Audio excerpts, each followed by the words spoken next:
Hello friends, welcome to your channel Raghav Gyan Sagar. आज मैं आपके लिए लेकर के आई हूँ इंडियन पॉलिटी से संबंधित जीके के क्वेश्चंस। फ्रेंड, इंडियन पॉलिटी एक ऐसा टॉपिक है जिससे बहुत सारे प्रश्न प्रतियोगी परीक्षाओं में पूछे जाते हैं, like FSS, AI, RRB, NTPC, FCI, CWC, LIC, ESIC, IBPS.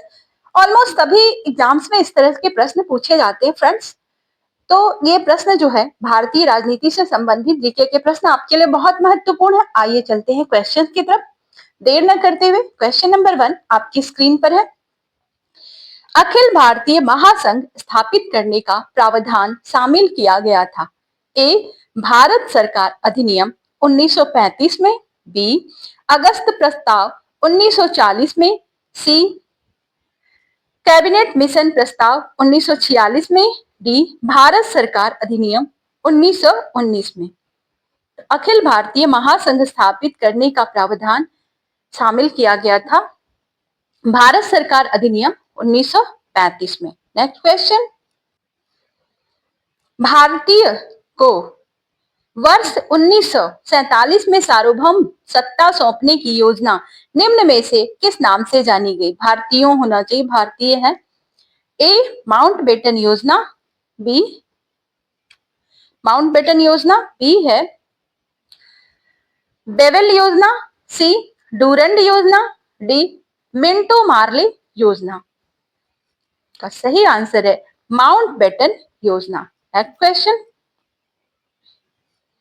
Bharat का संविधान लागू होने तक स्वतंत्रता के पश्चात इसका शासन किसके अंतर्गत चलाया गया?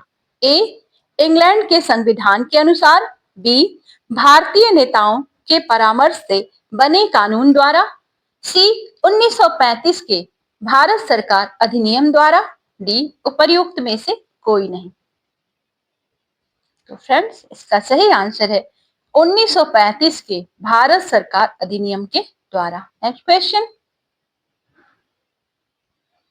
कैबिनेट मिशन योजना के विषय में कौन सा सही नहीं है, कौन सा कथन सही नहीं है? ए, पाकिस्तान की स्वीकृति। बी, भारतीय सदस्यों वाला अंतरिम मंत्रिमंडल। सी, प्रांतीय समूहीकरण। डी, संविधान निर्माण का अधिकार। तो कैबिनेट मिशन योजना में कौन सा नहीं था? पाकिस्तान की जो स्वीकृति हुई, पाकिस्तान एक अलग राष्ट्र होगा, इस तरह की कोई बात कैबिनेट मिशन योजना में नहीं थी। नेक्स्ट क्वेश्चन, 1946 का कैबिनेट मिशन 3 मंत्रियों में गठित था। 3 मंत्रियों में गठित था। निम्नलिखित में से कौन इसका सदस्य नहीं था? A, Lord Amery. B, Lord Pethick Lawrence. C, Sir Stafford Cripps. D, A V Alexander. तो कैबिनेट मिशन में ये इनमें से कौन नहीं थे? लॉर्ड एमरी नहीं थे। नेक्स्ट क्वेश्चन, मॉन्टेग्यू चेम्सफोर्ड सुधार में प्रावधानों का सार था। ए, प्रांतों में दोहरा शासन। बी, राज्यों में स्वायत्तता। सी, हिंदू मुस्लिम हेतु अलग अलग निर्वाचन व्यवस्था। डी, राज्यपालों को वीटो शक्ति। तो मॉन्टेग्यू चेम्सफोर्ड सुधार जो प्रावधान थे उसका सारांश क्या था? तो इसका सारांश था प्रांतों में दोहरा शासन। अगला प्रश्न है, 1909 के इंडियन काउंसिल एक्ट में किस बात की व्यवस्था की गई थी? 1909, ध्यान दीजिएगा। ए, संघीय व्यवस्था। बी, प्रांतीय व्यवस्था। सी, द्वैध शासन प्रणाली।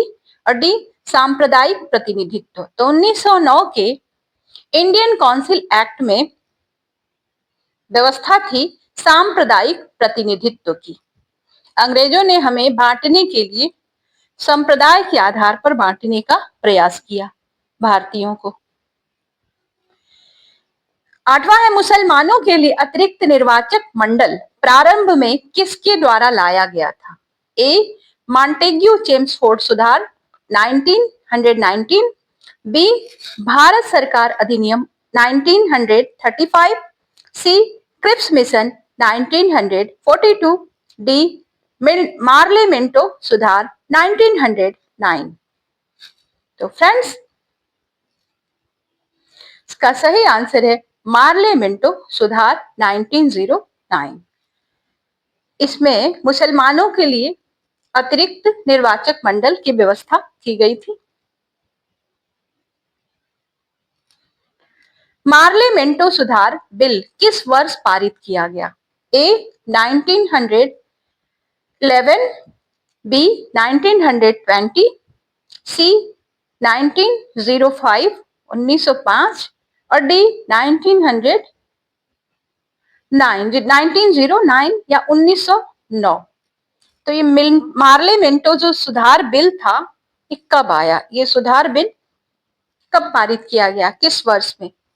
तो अंग्रेजों ने इसको 1909 में 1909 में पारित किया था। नेक्स्ट क्वेश्चन, मिंटो मार्ले सुधार का उद्देश्य क्या था? ए युद्ध में सहयोग हेतु तैयार करना, बी पूर्ण स्वतंत्रता देना, सी पृथक निर्वाचन प्रणाली, डी भारतीयों की भागीदारी बढ़ाना। तो मिंटो मार्ले सुधार जो बिल था, इसका उद्देश्य था मुसलमानों को एक पृथक निर्वाचन प्रणाली या पृथक निर्वाचन क्षेत्र देना, जिससे हम दो संप्रदायों में क्या हो जाए, बट जाए। अगला प्रश्न, महारानी विक्टोरिया को भारत की साम्राज्ञी नियुक्त किया गया, कब नियुक्त किया गया? ए 1866 ईस्वी, बी 1858 ईस्वी, सी 1885 ईस्वी और डी 1875 ईस्वी। तो महारानी विक्टोरिया को भारत की साम्राज्ञी पूर्ण रूप से कब नियुक्त किया गया? 1858 में।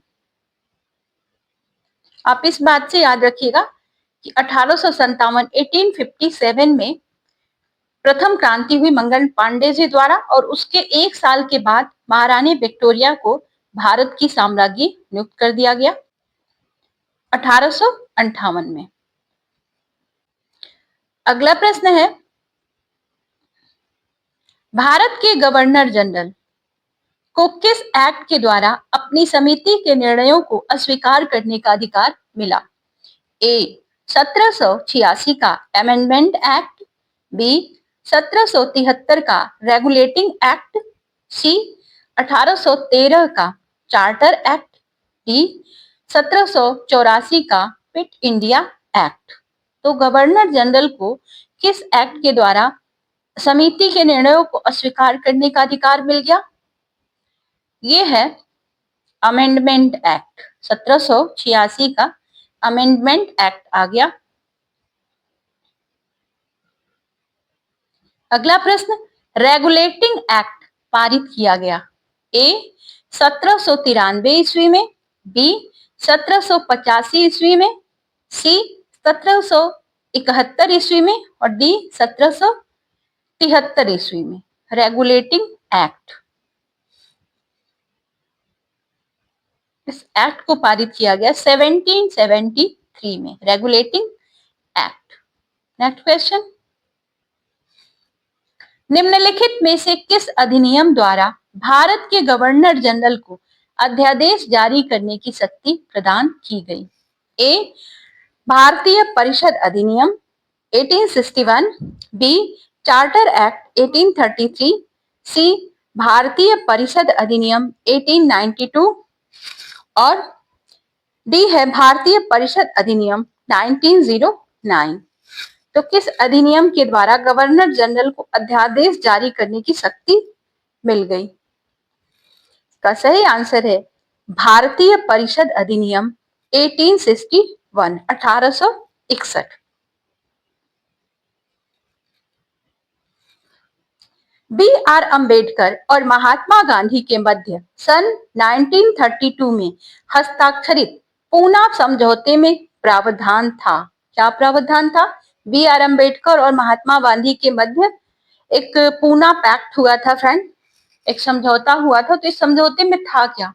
ए निम्न वर्ग के लिए पृथक निर्वाचन क्षेत्र का निर्धारण, बी है भारत के लिए डोमिनियन स्थिति बनाए जाने का, सी निम्न वर्ग के लिए आरक्षण सहित संयुक्त निर्वाचन क्षेत्र का।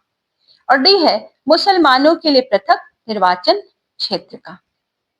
तो ये समझौता हुआ था फ्रेंड्स, निम्न वर्ग के लिए आरक्षण सहित संयुक्त निर्वाचन क्षेत्र का। नेक्स्ट क्वेश्चन,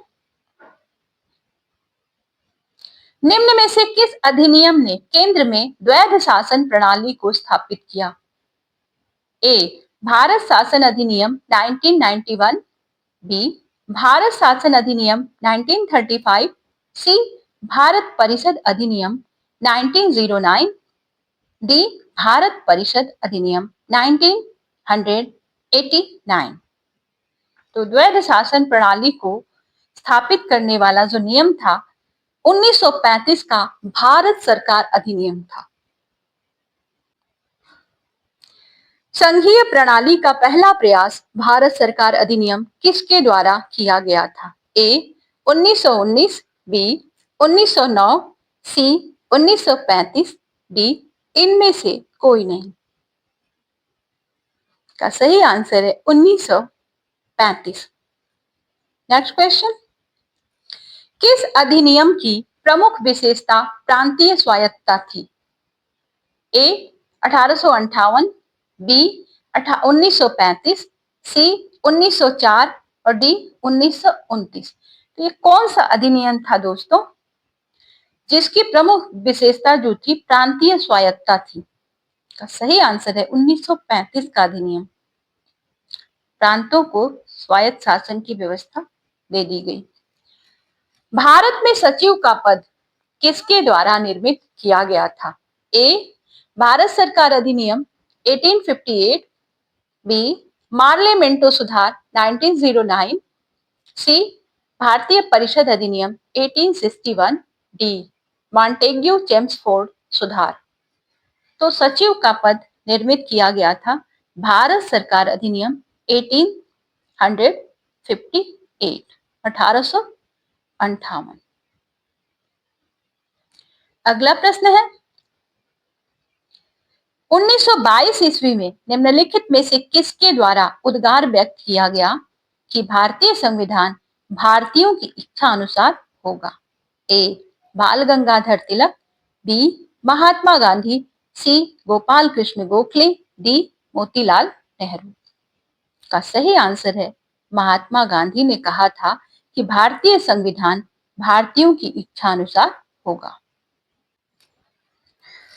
1924 ईस्वी में किसके द्वारा ब्रिटिश सरकार से यह मांग की गई कि भारतीय संविधान के निर्माण के लिए संविधान सभा का गठन किया जाए?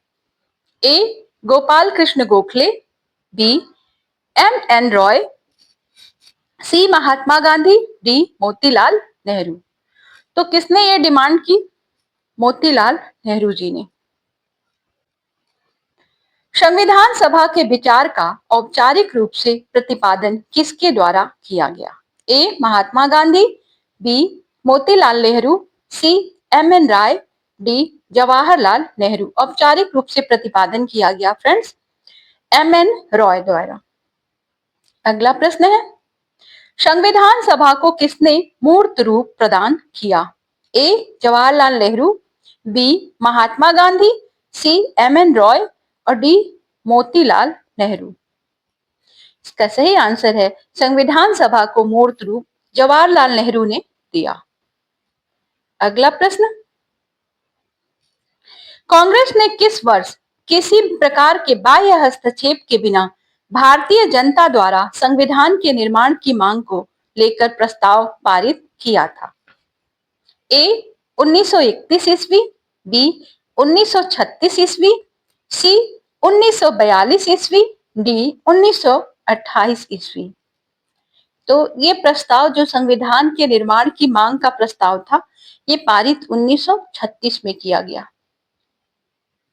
नेक्स्ट, 1938 में किस व्यक्ति ने वयस्क मताधिकार के आधार पर संयुक्त सभा के गठन की मांग की?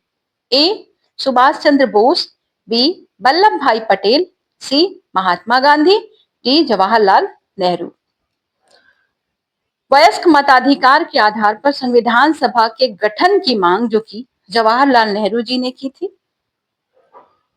अगला प्रश्न, वर्ष 1942 में किस योजना के तहत यह स्वीकार किया गया कि भारत में एक निर्वाचित संविधान सभा का गठन होगा जो युद्धोपरांत संविधान का निर्माण करेगी? तो युद्धोपरांत प्रथम विश्व युद्ध चल रहा था फ्रेंड्स, उस युद्ध में भारतीय सैनिकों ने भाग लिया था। तो अंग्रेजों ने हमसे ये वादा किया था, एक प्रॉमिस किया था कि हम युद्ध के बाद आपको आजादी दे देंगे, मतलब इंडियंस को आजाद कर देंगे, बट उन्होंने ऐसा किया नहीं। तो 1942 में कौन सी योजना थी जिसके तहत ये स्वीकार किया गया कि भारत में एक निर्वाचित संविधान सभा का गठन होगा और युद्धोपरांत ये संविधान का निर्माण करेगी? तो ये योजना थी क्रिप्स योजना। संविधान सभा के गठन की मांग सर्वप्रथम 1895 में सबसे पहले मांग की गई। 1895, ये भी याद रखिएगा, 1895 किसके द्वारा प्रस्तुत की गई? बाल गंगाधर तिलक, महात्मा गांधी, बी आर अंबेडकर, जवाहरलाल नेहरू। तो फ्रेंड्स ये जो मांग की गई ये बाल गंगाधर तिलक के द्वारा 1895 में सबसे पहले की गई थी। नेक्स्ट क्वेश्चन, भारत की संविधान सभा गठित करने का आधार क्या था? ए, भारतीय डोमेनियन के प्रांतीय राज्य विधानमंडल के प्रस्ताव, बी, भारतीय राष्ट्रीय कांग्रेस का प्रस्ताव, सी, भारतीय स्वतंत्रता अधिनियम 1947, डी, कैबिनेट मिशन प्लान 1946। तो इसको गठित करने का, संविधान सभा जो थी इसको गठित करने का आधार क्या था? गठित करने का आधार था कैबिनेट मिशन प्लान 1946। भारत की संविधान सभा किसके अनुसार गठित की गई थी?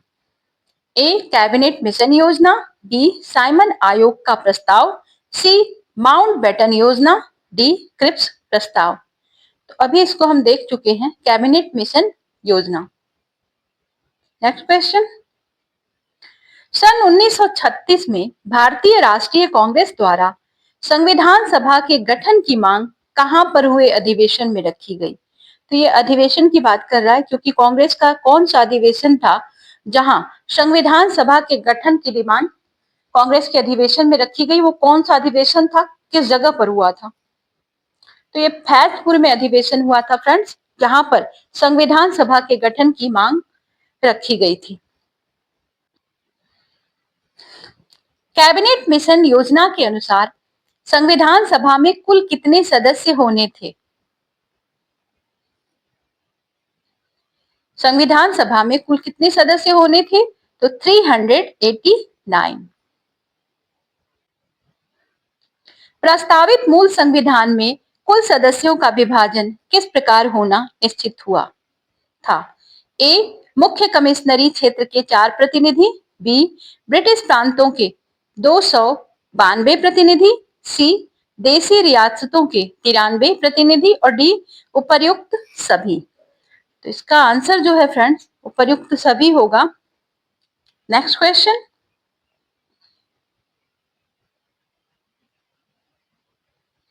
संविधान सभा के विभिन्न प्रांतों के लिए 292 सदस्यों का निर्वाचन होना था।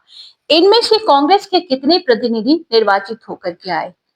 ए, 195, बी, 225, सी, 235, डी, 208। तो कांग्रेस से जो सदस्य निर्वाचित हुए फ्रेंड्स उनकी संख्या थी 208। अगला प्रश्न है, संविधान सभा में किस देशी रियासत के प्रतिनिधि ने भाग नहीं लिया था? तो ये जो जगह था फ्रेंड्स वो जूना हैदराबाद था, जहां के प्रतिनिधियों ने भाग नहीं लिया था संविधान सभा के जो निर्वाचन हुआ था उसमें। बी आर अंबेडकर का संविधान सभा में निर्वाचन हुआ था, कहां से हुआ था, कौन सी जगह से आए थे? मुंबई प्रेसिडेंसी से, तत्कालीन मध्य भारत से, पंजाब से, पश्चिम बंगाल से। तो फ्रेंड्स ये बंगाल से थे, पश्चिम बंगाल से। नेक्स्ट क्वेश्चन, मुस्लिम लीग ने किस कारण संविधान सभा का बहिष्कार किया? ए, मुस्लिम लीग को संविधान सभा में उचित प्रतिनिधित्व नहीं मिला था। बी, मुस्लिम लीग संविधान सभा का अध्यक्ष किसी मुस्लिम को बनाना चाहता था। और सी, मुस्लिम लीग मुस्लिमों के लिए एक अलग संविधान सभा चाहता था। उपर्युक्त सभी। इसका सही आंसर है फ्रेंड, मुस्लिम लीग मुस्लिमों के लिए एक अलग से संविधान सभा चाहता था और इसी कारण इन्होंने संविधान सभा का बहिष्कार किया। संविधान सभा का चुनाव निम्न में से किस आधार पर हुआ था? ए, वर्गीय मताधिकार, बी, समान मताधिकार, सी, सीमित मताधिकार और डी है सर्वमताधिकार। वर्गीय मताधिकार के आधार पर संविधान सभा का चुनाव हुआ था। नेक्स्ट क्वेश्चन, संविधान सभा के सदस्य प्रतिनिधि थे, किसके प्रतिनिधि थे? ए, जनता द्वारा प्रत्यक्ष निर्वाचित, बी, जनता द्वारा अप्रत्यक्ष था प्रत्यक्ष निर्वाचित, सी है गवर्नर जनरल द्वारा मनोनीत और डी कांग्रेस और मुस्लिम लीग द्वारा नामांकित। तो ये जो संविधान सभा के सदस्य थे वो जनता के द्वारा प्रत्यक्ष निर्वाचित होकर आए थे। नेक्स्ट क्वेश्चन, भारतीय संविधान को किसने बनाया? भारत की संसद ने, भारतीय गवर्नर जनरल ने, संविधान सभा ने, ब्रिटिश संसद ने। तो भारतीय संविधान को बनाया संविधान सभा ने। नेक्स्ट क्वेश्चन, संविधान सभा के लिए चुनाव कब संपन्न हुए? तो फ्रेंड्स 1948 में, 1945 में, 1947 में और 1946 में। तो चुनाव कब संपन्न हुए फ्रेंड्स? ये संविधान सभा के लिए चुनाव संपन्न हुए 1946 में। नेक्स्ट क्वेश्चन, जिस संविधान सभा द्वारा भारत के संविधान का अधिनियमन किया गया उसके सदस्य कौन थे? ए, विभिन्न प्रांतों की विधानसभाओं द्वारा नामित, बी, गवर्नर जनरल द्वारा नामित, सी, राजनीतिक दलों द्वारा नामित, डी, लोगों द्वारा नामित। तो ये जो सदस्य थे संविधान सभा के वो विभिन्न प्रांतों की विधानसभाओं के द्वारा नामित किए गए थे। भारत के लिए संविधान सभा की रचना हेतु संविधान सभा का विचार निम्न में से सबसे पहले किसने प्रस्तुत किया? सबसे पहले ए, सर्वदल सम्मेलन 1946, बी, स्वराज पार्टी 1924, सी, मुस्लिम लीग 1942, डी, कांग्रेस पार्टी 1936। तो सबसे पहले संविधान सभा का विचार प्रस्तुत किया था स्वराज पार्टी 1924। ये स्वराज पार्टी को बनाया किसने था? तो ये मोतीलाल नेहरू जी थे जिन्होंने इसको बनाया था। इसकी स्थापना की थी मोतीलाल नेहरू और साथ साथ चित्तरंजन दास। भारतीय संविधान सभा के प्रथम दिन के अधिवेशन की अध्यक्षता किसने की थी? A, Sachchidanand Sinha, B, Rajendra Prasad, C, B R Ambedkar, D, Jawaharlal Nehru. तो संविधान सभा के प्रथम दिन के अधिवेशन की अध्यक्षता सच्चिदानंद सिन्हा जी ने की थी। भारत के संविधान का निर्माता किसे माना जाता है? A, B N Rau, B, Mahatma Gandhi, C, Jawaharlal Nehru, D, B R Ambedkar. तो भारत के संविधान का निर्माता हम बी आर अम्बेडकर जी को मानते हैं। नेक्स्ट क्वेश्चन, संविधान पांडुलेखन समिति का निम्न में से कौन सदस्य नहीं था? ए के अय्यर, जवाहरलाल नेहरू, मोहम्मद सादुल्लाह और डी के एम मुंशी। तो पांडुलेखन समिति का सदस्य जवाहरलाल नेहरू जी नहीं थे। नेक्स्ट क्वेश्चन, भारत का संविधान लागू हुआ था, कब लागू हुआ था? ये तो सबको पता होगा फ्रेंड, 26 जनवरी 1950। संविधान को 26 जनवरी के दिन लागू करने का निर्णय कि इसलिए किया गया क्योंकि क्यों 26 जनवरी को ही हमने अपना संविधान लागू किया फ्रेंड्स? ये बहुत बड़ा प्रश्न है। ए, यह एक शुभ दिन था, बी, 1942 में भारत छोड़ो आंदोलन इसी दिन प्रारंभ किया गया था। सी, कांग्रेस ने इस तिथि को 1930 में स्वतंत्रता दिवस के रूप में मनाया था। डी, इनमें से कोई नहीं।